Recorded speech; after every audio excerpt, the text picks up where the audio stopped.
Hello, this is All 24 News coming to you live from Algiers. Let's have a look at the headlines. Zionist forces kill 2 Palestinian men and arrest 18 others in the occupied West Bank.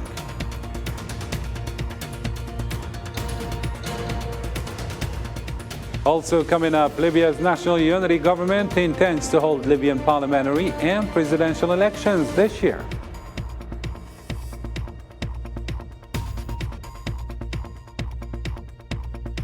Later in our news, Russia says 63 troops were killed in Ukrainian missile strikes.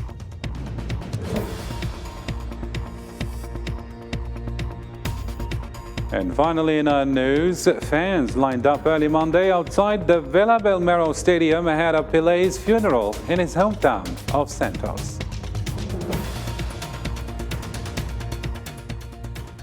Hello again and welcome to the program. First in our topical news, Zionist entity killed young Palestinians and shot at 8 others early Monday during their series of raids west of Jenin city.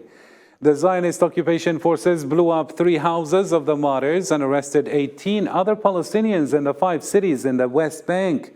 Meanwhile, Palestinian Prime Minister Mohammed Shtayyeh condemned the crime committed by Zionist occupier in the town of Kfar Dan, west of Jenin, stressing that such crimes reflect the Zionist criminal policy without fear of reckoning of punishment.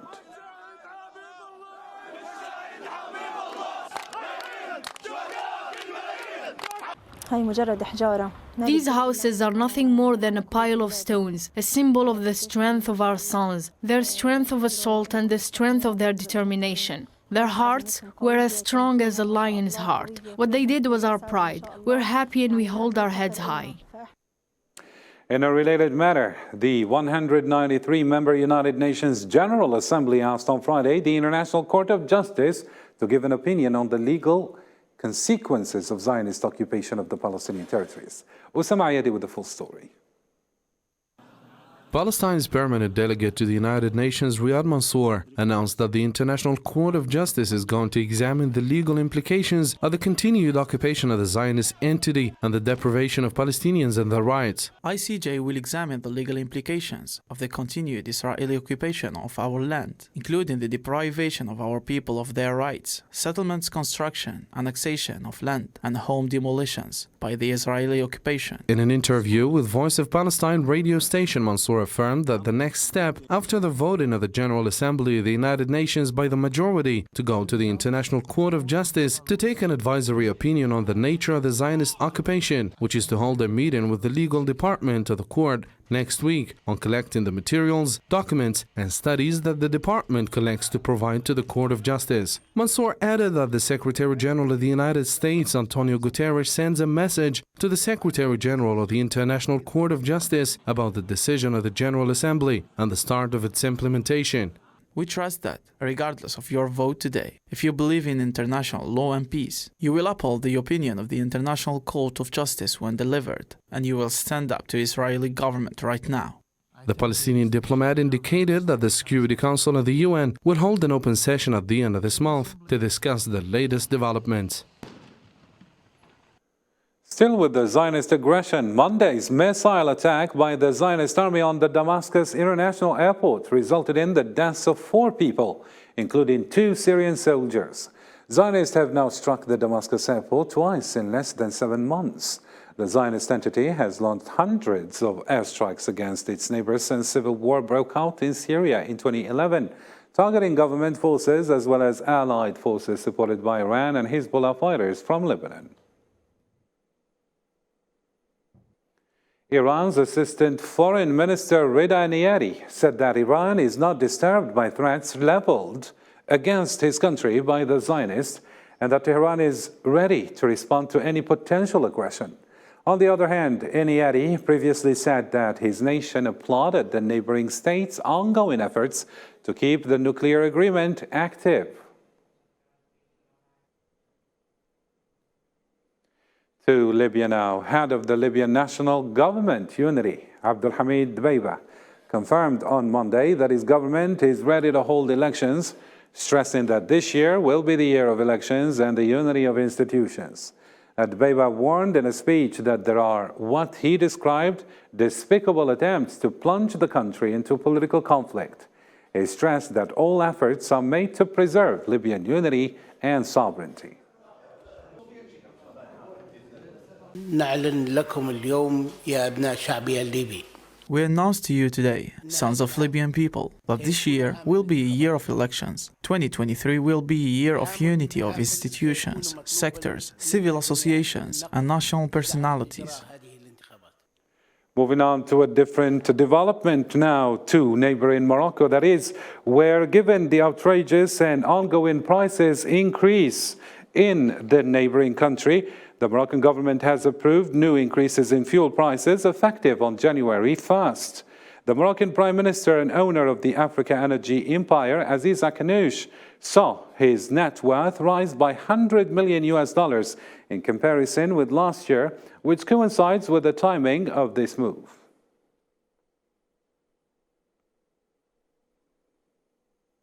A third of the global economy will be hit by recession this year. The head of the IMF has said, she warned that the world faces a tougher year in 2023, than the previous 12 months. Excuse me for that. More in this report by Zahra Ferjani. 2022 left a serious turbulence on the global economy, and this threat is expanding to 2023. For the International Monetary Fund warns that the upcoming year will be tough due to weak growth and deteriorating action in most of the major economies. For most of the world economy, this is going to be a tough year, tougher than the year we leave behind. Why? Because the three big economies, US, EU, China, are all slowing down simultaneously. We expect 1/3 of the world economy to be in recession, and yes, as you said, even countries that are not in recession, it would feel like recession for countries of millions of people. The head of IMF expects a surge in COVID infection in China in the coming months, and that this would harm the country's economy, which is likely to grow at or below global growth for the first time in 40 years.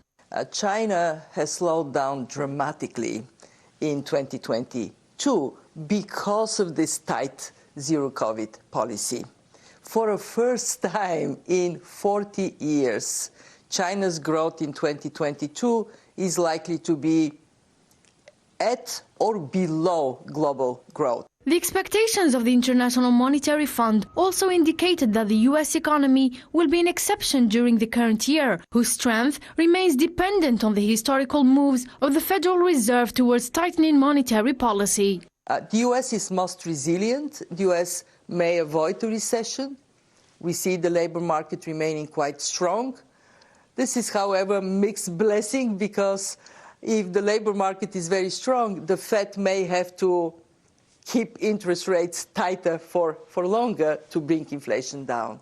The IMF cut its forecast for global economic growth in 2023 due to the war in Ukraine, as well as higher interest rates as central banks around the world attempt to rein in rising prices. Russia's defense ministry on Monday reported that 63 Russian soldiers were killed in the area of Makivka by Ukrainian strike on a facility where military personnel were temporarily stationed. The ministry didn't specify whether it was a vocational school mentioned in previous reports.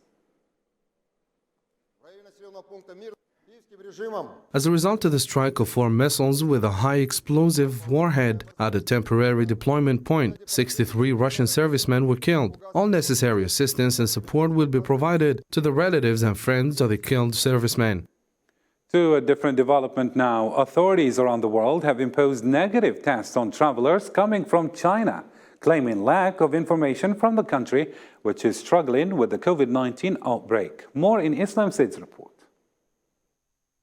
Despite the eruption of COVID-19 nationwide infections wave, people in China's main cities have returned to regular life on Monday.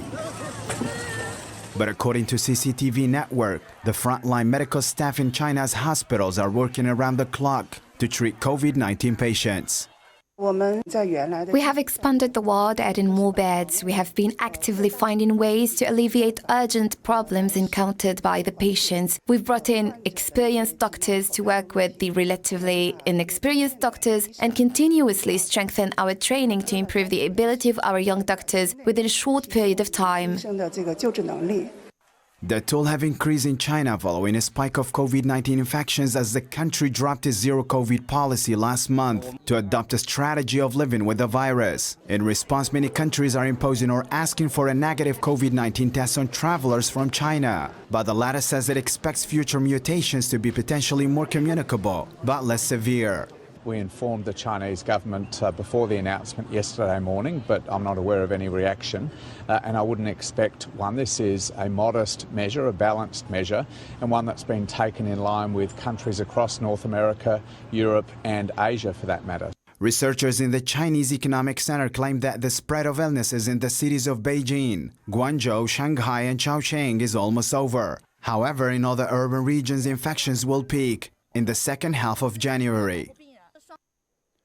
South Korean President Yoon Suk-yeol said that South Korea and the United States are discussing possible joint exercises using U.S. nuclear assets, as North Korean leader Kim Jong-un labeled the South its undoubted enemy in flaring cross-border tensions. The nuclear weapons belong to the United States, but South Korea and the United States should jointly share information, plan and train together. The United States also feels quite positively about this idea. The UK has seen record numbers of migration to its territory during the year 2022. Many of the migration attempts were seen through the English Channel, which was a pivotal point for dispute for the UK and France. Politicians, with their three governments which took power during the same year, have desperately tried to get a grip on the numbers. A total of 45,756 made the treacherous journey, with the last crossing of the year on Christmas Day, when 90 people arrived on two boats from France.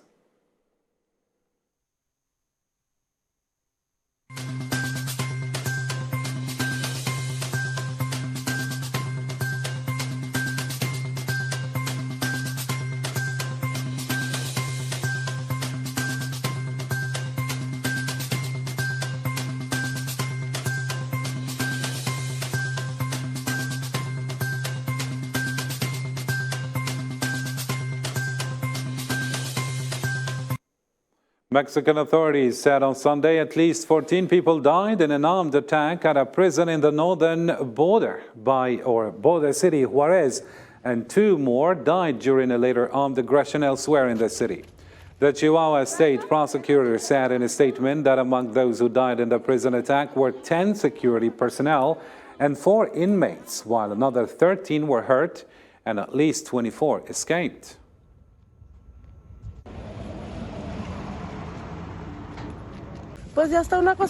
We're used to it because the attackers did these things many times before. By the way, they shot at people. I got scared as they did so at point-blank range. They shot at all vehicles that were passing by. Civilians dressed up in black, but were better armed than the police themselves.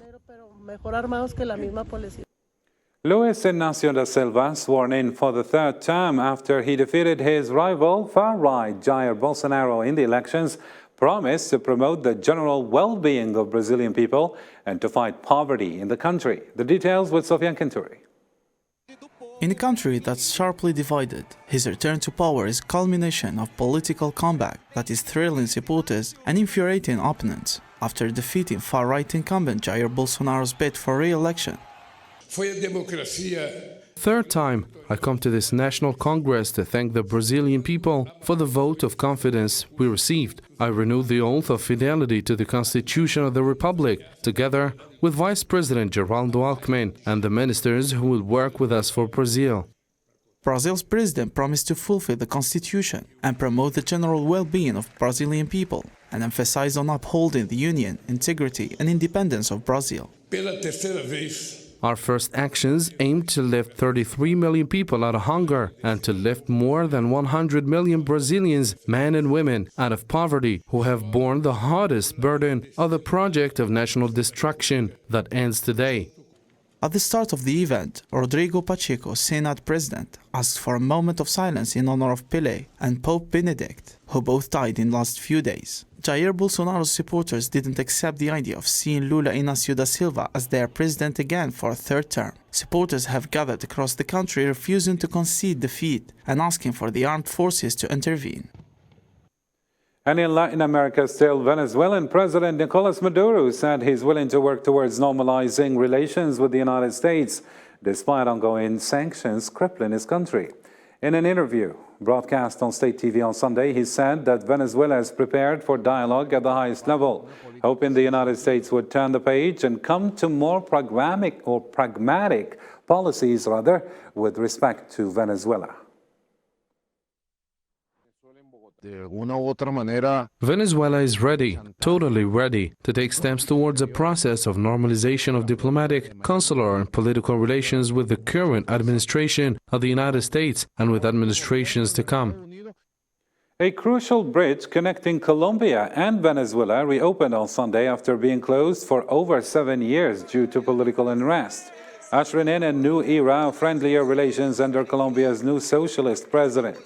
In September, diplomatic and business ties between the two countries were restored following the inauguration of Gustavo Petro as Colombia's president.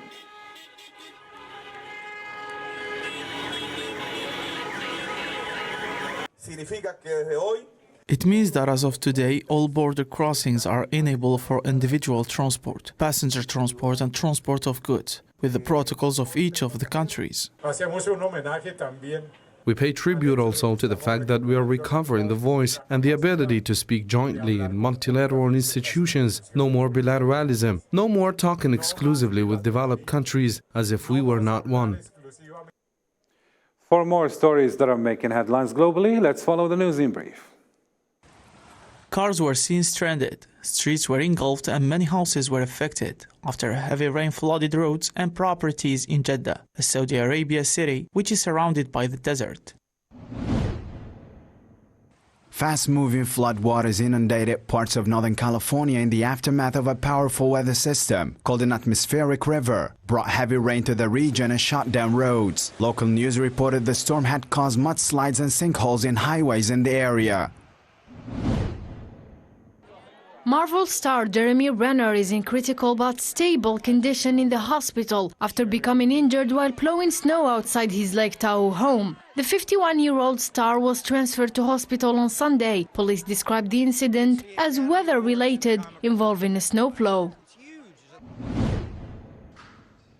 The Vatican released on Sunday the first images of the body of former Pope Benedict after he died on Saturday at the age of 95. The body of former Pope Benedict will lie in state in St. Peter's Basilica on Monday and remain there for 3 days before his funeral, which is set for January 5th.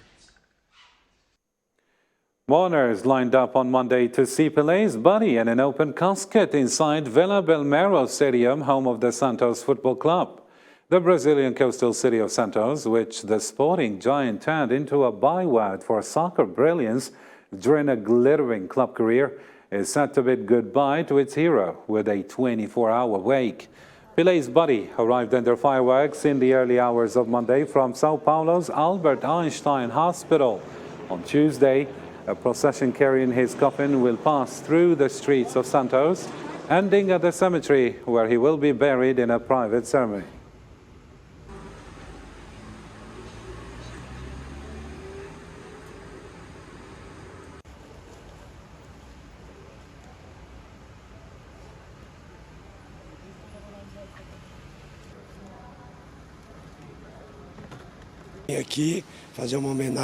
I came here to pay tribute to him, who represented Brazilian soccer to the world. Outside the pitch, he stopped wars, and to me, he will always be the eternal king, as he was the biggest representative of Brazilian soccer on all the world's pitches.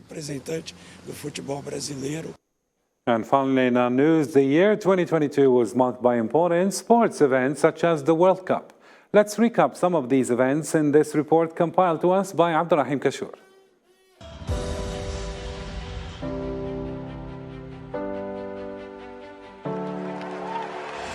The year 2022, so far before reaching its last hours, has been an incredible sporting year. The year has begun well for one and poorly for the other in preparation for January 2022 African Cup of Nations in Cameroon. Algeria, the AFCON 2019 cup holder, was eliminated from the first round of the tournament, and on February 13, Senegal won first title of its history, beating Egypt on penalties. The third month of the year for Algeria and Egypt was a nightmare because neither country could make it through to the Qatar World Cup 2022, where Desert Warriors fell down against Cameroon, and Egypt couldn't make it on penalties as well against Senegal. The Russian-Ukrainian conflict, on the other hand, had been an impact on the world of sport between the middle of March and the beginning of April, as Russian football federations were barred from competing in international tournaments, Winter Olympic Games, and particularly Qatar World Cup 2022. The fifth month, May, on the other side, was the month of Real Madrid, the Spanish club who clinched the 40th Champions League. Mediterranean Games in Iran 2022, the 90th edition, marked the months of June and July, and it was a success on all levels, ceremony or competition, for Algeria that has set the bar at the highest. The legend, Roger Federer, announced his retirement in September at the age of 41 after winning 103 professional tennis titles. The entire world was astounded by the quality of Qatar's organization of FIFA World Cup 2022 in November, and on this occasion, Argentina won its third World Cup. This edition also was considered as the last stand for Messi and the Portuguese Cristiano Ronaldo, who will reach in the new year his 38th. The candle flame was extinguished in December when Pelé no longer is the living king of football. Sadly, the Brazilian legend Pelé passed away at the age of 82. Well, that's it for tonight's news. For more, do visit our social media platforms. From me and the rest of the English news team, thank you for watching. Bye-bye.